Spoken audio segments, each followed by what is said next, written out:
Esta mañana vamos a continuar en Colosenses, capítulo 1, versículos 24 al 29. Ese es el texto que vamos a estar leyendo. Y leemos entonces seguidamente. Colosenses capítulo 1, versículos 24 al 29. Ahora me gozo en lo que padezco por vosotros y cumplo en mi carne lo que falta de las aflicciones de Cristo por su cuerpo, que es la iglesia, de la cual fui hecho ministro según la administración de Dios que me fue dada para con vosotros, para que anuncie cumplidamente la palabra de Dios, el misterio que había estado oculto desde los siglos y edades, pero que ahora ha sido manifestado a sus santos, a quienes Dios quiso dar a conocer las riquezas de la gloria de este misterio entre los gentiles, que es Cristo en vosotros, la esperanza de gloria, a quien anunciamos, amonestando a todo hombre y enseñando a todo hombre en toda sabiduría, a fin de presentar perfecto en Cristo Jesús a todo hombre, para lo cual también trabajo luchando según la potencia de Él, la cual actúa poderosamente en mí. Un texto precioso, y yo quiero presentar como para llamar la atención sobre esta verdad que está aquí a lo largo de esta porción que hemos leído. Aquí nos habla de un misterio que había estado oculto, y ese misterio está revelado ahora. ¿Cuál es? Dice aquí, es Cristo en nosotros. Y eso tiene varias implicancias. La que aquí subraya, una de ellas es la esperanza de gloria. Estamos entonces viendo en Colosenses, esta carta que Pablo escribió desde la prisión en Roma, viendo y conociendo la obra sobrenatural de Dios en su iglesia, es decir, en los creyentes. Esa obra que es por medio de Jesucristo, en quien, como estamos viendo, habita toda la plenitud. La plenitud de Dios habita en Cristo, y al estar Cristo en su iglesia como cabeza de la iglesia, y también hoy vemos especialmente en nosotros, en cada uno de nosotros, en Él estamos completos. Nosotros estamos completos en Él, no tenemos necesidad de nada más que estamos plenos en Él. En esta porción de la epístola vamos a poner la atención, la mirada en esta verdad especialmente. Una verdad que era un misterio, pero que ahora ha sido revelado en Cristo, que vive en los creyentes. El versículo 24 presenta con una expresión muy particular, muy llamativa según cómo se mire, de qué manera Jesucristo verdaderamente está presente en los suyos, tal como Él prometió. Él dijo eso, Él anunció eso, que iba a estar no solamente acompañándonos así como como desde afuera, sino que Él les prometió que iba a poner morada en los que le amaran. Le amaran por medio de la obediencia, porque el amor no es una cuestión así lírica, sino que es, como Él dijo, si me amáis, guardad mis mandamientos. Entonces, Él sabe quiénes son los que le aman verdaderamente. El primer mandamiento que tenemos que obedecer para amarle a Él, para estar bajo esta gracia, bajo esta bendición, es obedecerle en su llamado a la conversión y al arrepentimiento. Esto es lo que Él dijo cuando comenzó su ministerio.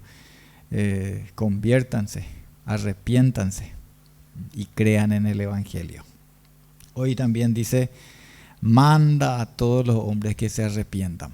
Ese es el primer mandato que tenemos que obedecer para después seguir en obediencia en todas sus enseñanzas que Él mandó a sus discípulos que expusieran, que enseñaran. Bueno, ¿de qué manera Jesucristo verdaderamente está presente en los suyos, así como Él prometió?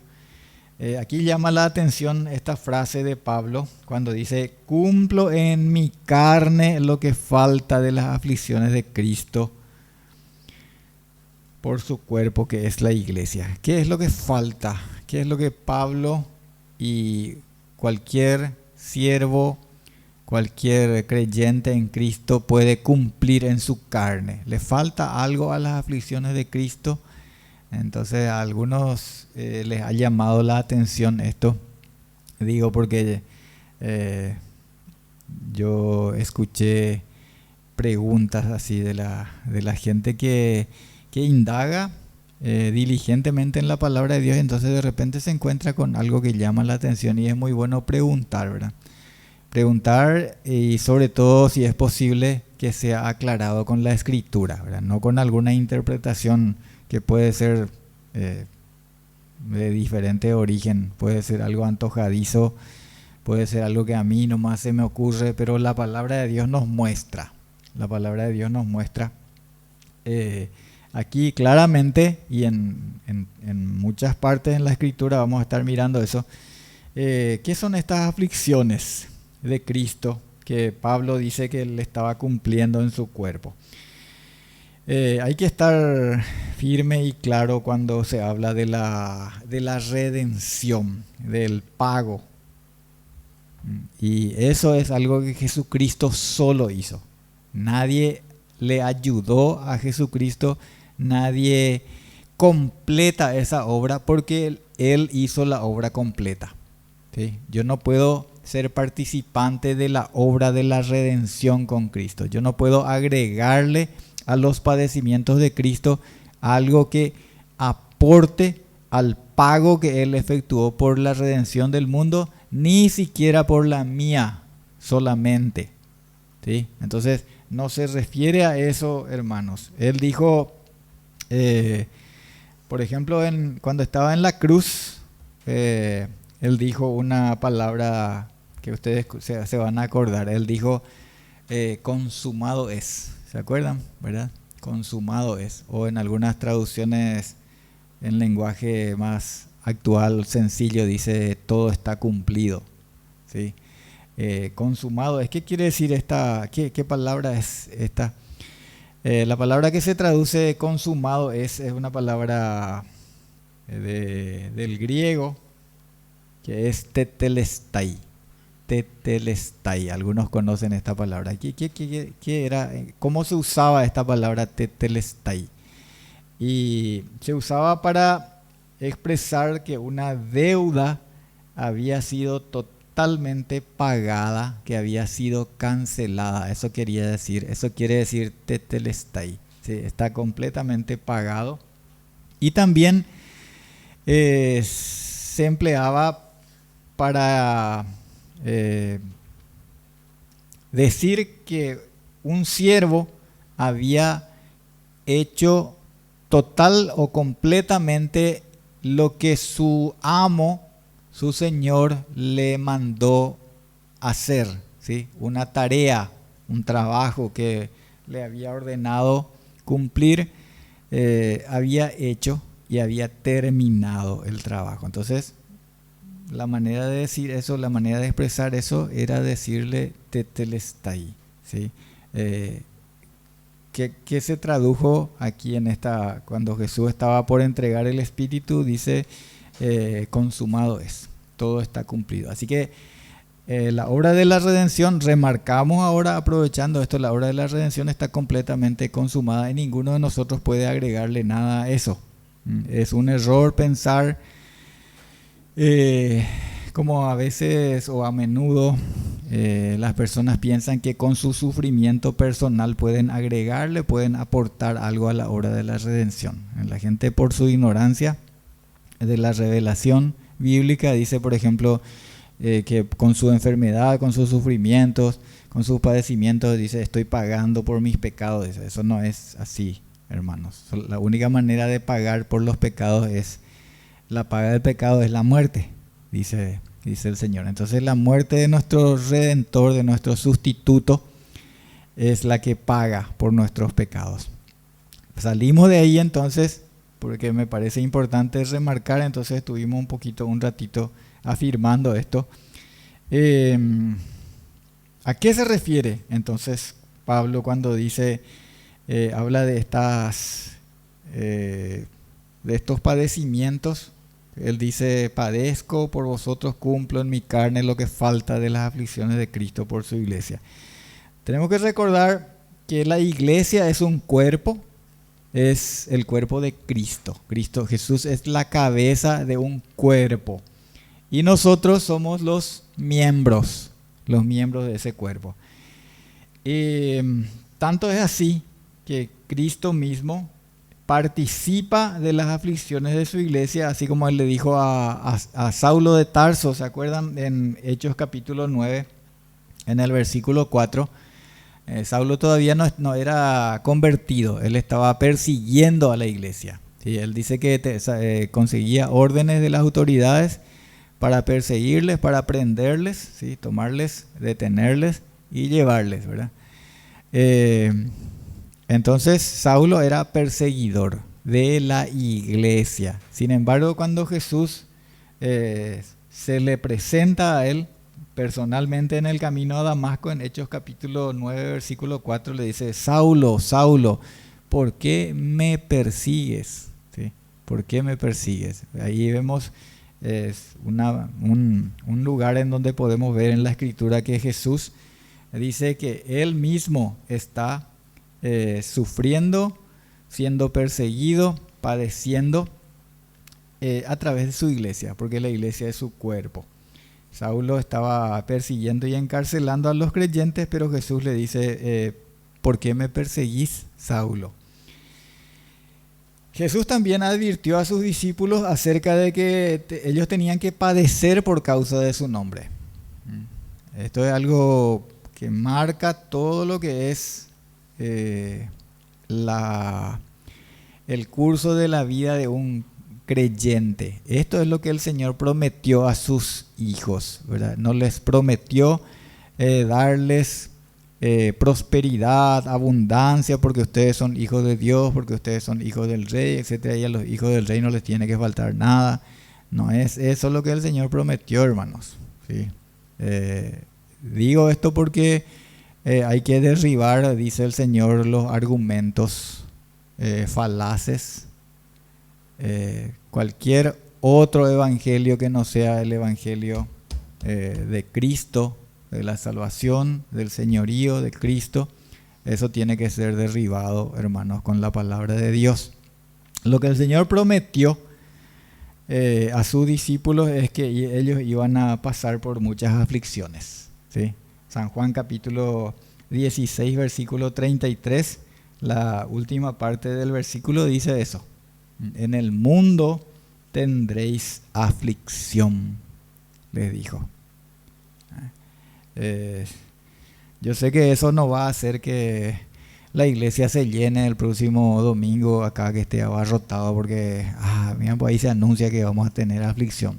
Pero eso es lo que se anuncia en la Escritura, hermanos. ¿Sí? Podemos anunciar otra cosa de lo que anuncia la Escritura, pero eso no es el Evangelio.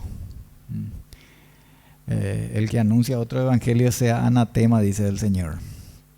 En 2 Timoteo también, capítulo 3, versículo 12, Pablo le está enseñando a este joven siervo que también pastoreaba en la iglesia, y le dice que todos los que quieren vivir piadosamente en Cristo Jesús padecerán persecución.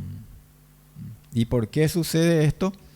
Porque el mundo aborrece, odia a Cristo. Así es, hermanos. El mundo aborrece a Cristo y entonces también a los que son de Cristo. San Juan capítulo 15, versículo 18. Perdón. San Juan capítulo 15, versículo 18. El Señor les dice así a sus discípulos: si el mundo os aborrece, sabed que a mí me ha aborrecido antes que a vosotros. Esas son las aflicciones de Cristo por su cuerpo, que es la iglesia, hermanos, en las que nosotros y todo siervo de Cristo tiene el privilegio de participar. Somos avisados, advertidos, y así ellos, cuando padecían esto, por ejemplo en el libro de los Hechos, dice que le tomaban los principales ahí a los discípulos, Pedro y Juan les azotaban, y después dice que ellos salían gozosos, dice, porque tuvieron ese privilegio de padecer por el nombre de Cristo. Qué cambio, qué tremendo es el cambio que Dios puede producir en nuestra mente, porque ¿quién es el que puede sentirse gozoso de haber padecido por causa del nombre del Señor? Y solamente alguien en quien vive Cristo puede percibir de esta manera y dar gracias por los padecimientos. Primera de Pedro capítulo 4, versículos 12 y 13 también les invito a mirar. Primera de Pedro capítulo 4, versículos 12 y 13, y vamos a leer el 15 también. El 14 también. 12, 13 y 14 dice: amados, no os sorprendáis del fuego de prueba que os ha sobrevenido como si alguna cosa extraña os aconteciese, sino gozaos por cuanto sois participantes de los padecimientos de Cristo, para que también en la revelación de su gloria os gocéis con gran alegría. Si sois vituperados por el nombre de Cristo, sois bienaventurados, porque el glorioso Espíritu de Dios reposa sobre vosotros. Ciertamente de parte de ellos Él es blasfemado, pero por vosotros es glorificado. Vituperado es el que sufre insultos, el que sufre injusticias, penalidades por causa del nombre de Cristo.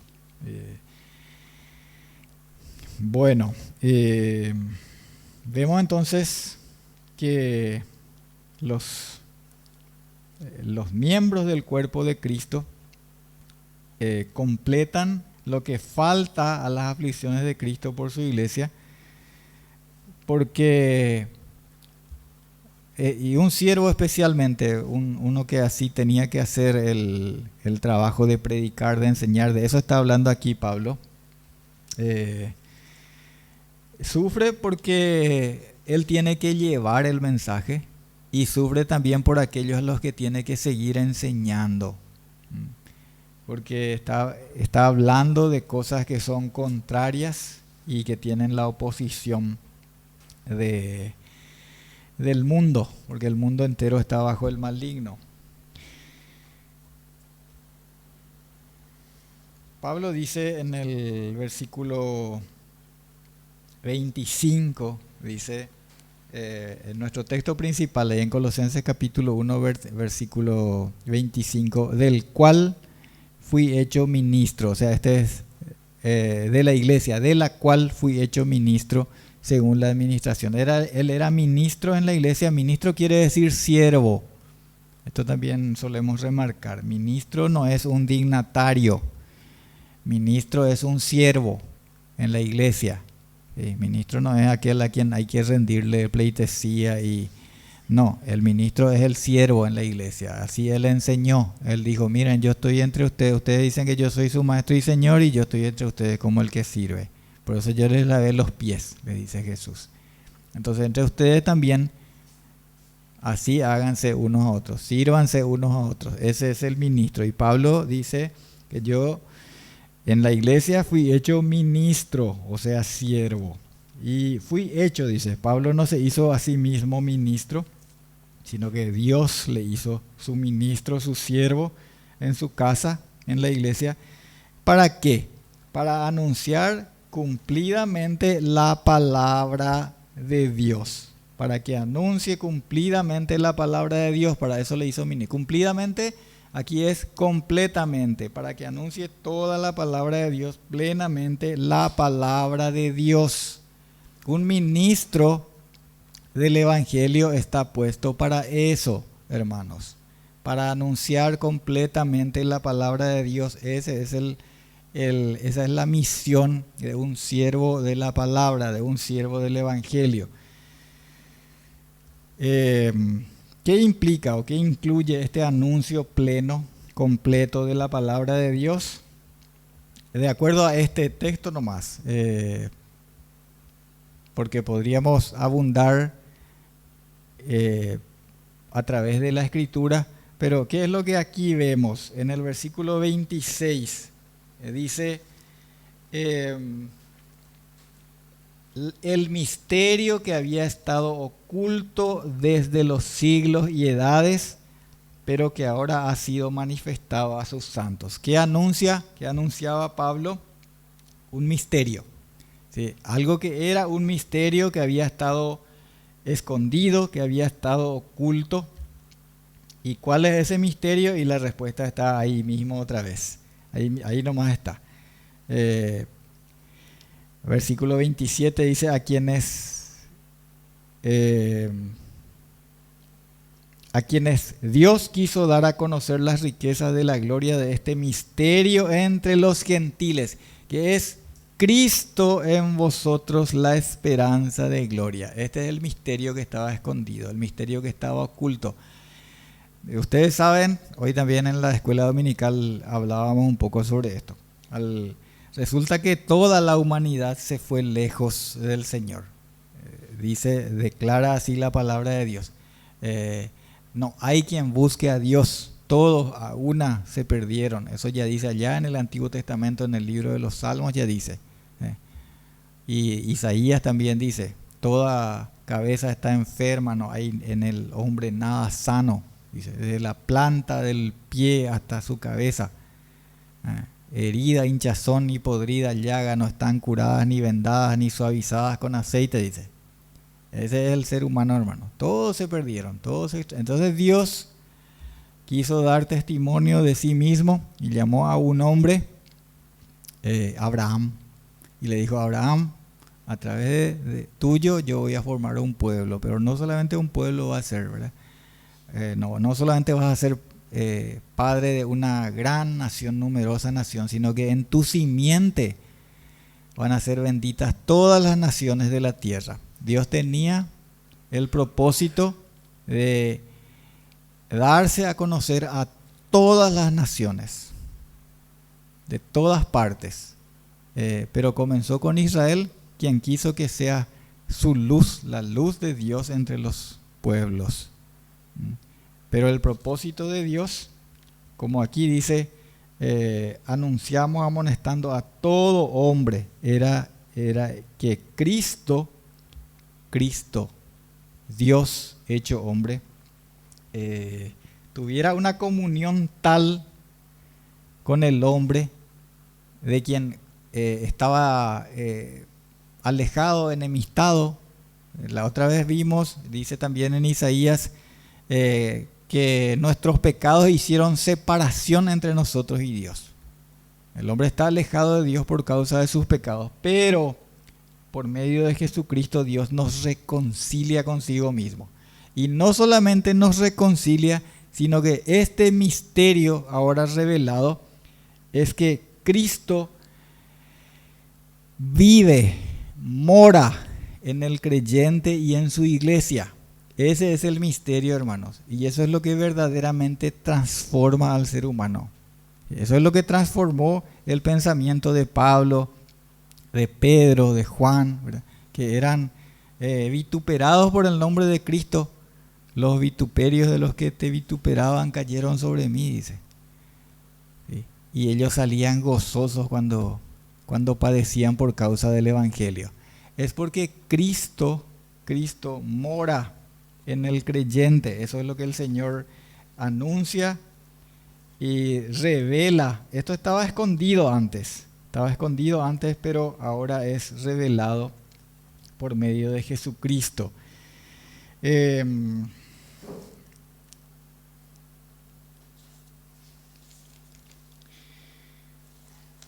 Por eso dice Cristo en vosotros, la esperanza de gloria. En San Juan capítulo 14, versículo 20, Jesús está alentando a sus discípulos acerca de que no les iba a abandonar y les dice, ahí en San Juan capítulo 14, versículo 20, en aquel día conoceréis que yo estoy en mi Padre y vosotros en mí y yo en vosotros.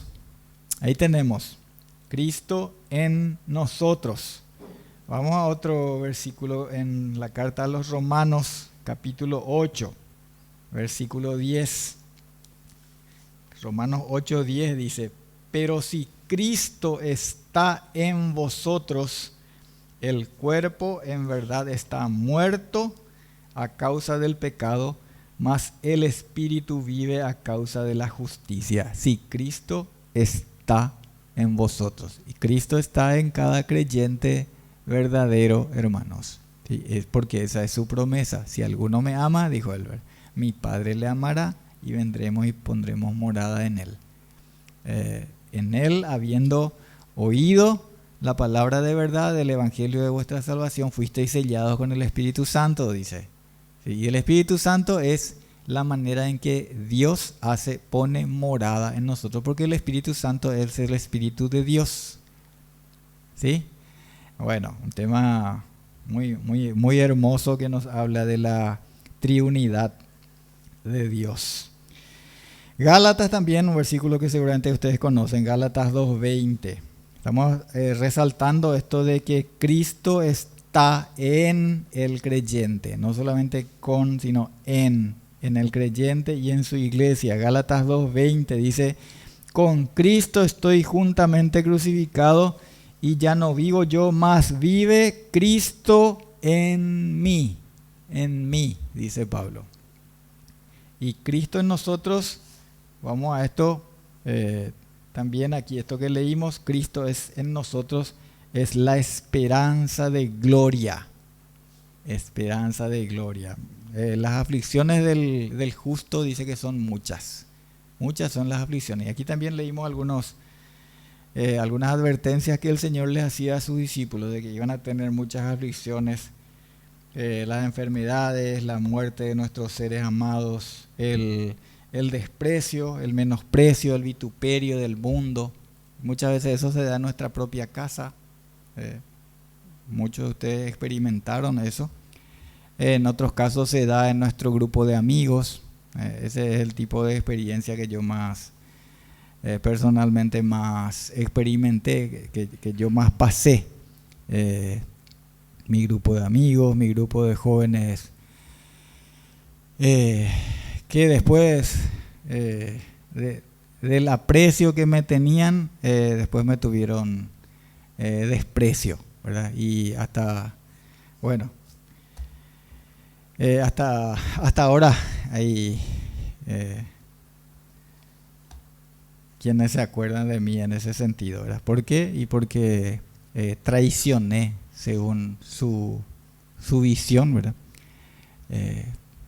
Lo que antes nosotros creíamos. Pero el Señor me mostró y muestra a cada creyente cómo ser piadoso conforme a la verdad revelada. Esa es la diferencia, hermano. Entonces uno tiene que escoger y escoge si va a agradar a Dios o va a agradar a los hombres. Si vas a agradar a Dios, entonces no vas a agradar a los hombres. Así es. Así es por lo general. Por eso Jesús dijo, Si a mí me aborrecieron, a ustedes le van a aborrecer también. Muchas veces Dios no trae precisamente, y Él les dijo así a sus discípulos, ¿verdad? ¿Ustedes piensan que yo vine a traer paz? No, yo no vine a traer paz, yo vine a traer fuego, ¿sí? Y van a ver que ahora va a haber enemistad, va a haber problemas dentro de la propia casa, ¿sí? La madre con la hija, la suegra contra la nuera, etcétera, etcétera. Sí, claro, Dios trae lastimosamente por medio de Jesucristo, bueno, quito esa palabra lastimosamente, no es lastimoso lo que Dios hace, pero a veces nos causa pena, nos causa penurias cuando ese tipo de aflicción viene sobre nosotros, pero tenemos que dar gracias porque estamos padeciendo, cumpliendo en nosotros aquello que Dios dijo que iba a seguir padeciendo, ¿sí? A lo largo de la vida de la iglesia. Cristo va a seguir padeciendo y ese padecimiento se va a cumplir en nosotros, en la medida que somos obedientes en nuestra tarea como siervos. Y Cristo en nosotros es la esperanza de gloria, porque estas aflicciones del tiempo presente no son comparables con la gloria venidera que se va a manifestar. Sabemos, Pablo dice en Romanos 8:36 que somos contados como ovejas de matadero, dice. Pero Cristo está en nosotros, está vivo, no en carne, sino por su Espíritu Santo, y la esperanza de gloria es por eso. Romanos 8:11. Y voy a terminar aquí lo que tengo de los últimos versículos, vamos a ver más adelante. En Romanos 8:11 dice de esta manera, hermanos. Dice, y si el espíritu de aquel que levantó de los muertos a Jesús mora en vosotros, el que levantó de los muertos a Cristo Jesús, vivificará también vuestros cuerpos mortales por su espíritu que mora en vosotros. Esa es, hermanos, la razón de que Cristo en nosotros, o esa es la explicación, ¿verdad? Cristo en nosotros es esperanza de gloria, porque Cristo está por su espíritu en nosotros. Y si ese espíritu, dice acá, está en nosotros, ese es el espíritu que le levantó a él de los muertos. Si ese espíritu está en nosotros, entonces nos va a levantar también. Va a vivificar también nuestros cuerpos mortales por su espíritu. ¿Sí? Pasada esta leve tribulación, porque es leve comparado con la gloria venidera, vamos a estar en su presencia por la eternidad. Y ahí está nuestra esperanza, la esperanza de gloria. Oramos. Padre nuestro, te damos gracias, Señor, en esta hermosa mañana que nos diste, en este día que hiciste para que nos gocemos, nos alegremos en ti, en la esperanza, en tus bendiciones, Señor. Ayúdanos a que por tu palabra, por la enseñanza de tu palabra, crezcamos, Señor, siendo enseñados, siendo amonestados y alentándonos unos a otros. Gracias por el privilegio que tenemos de ser parte de tu cuerpo, de tu familia, de tu pueblo en esta iglesia local, Señor. En el nombre de Jesús. Amén.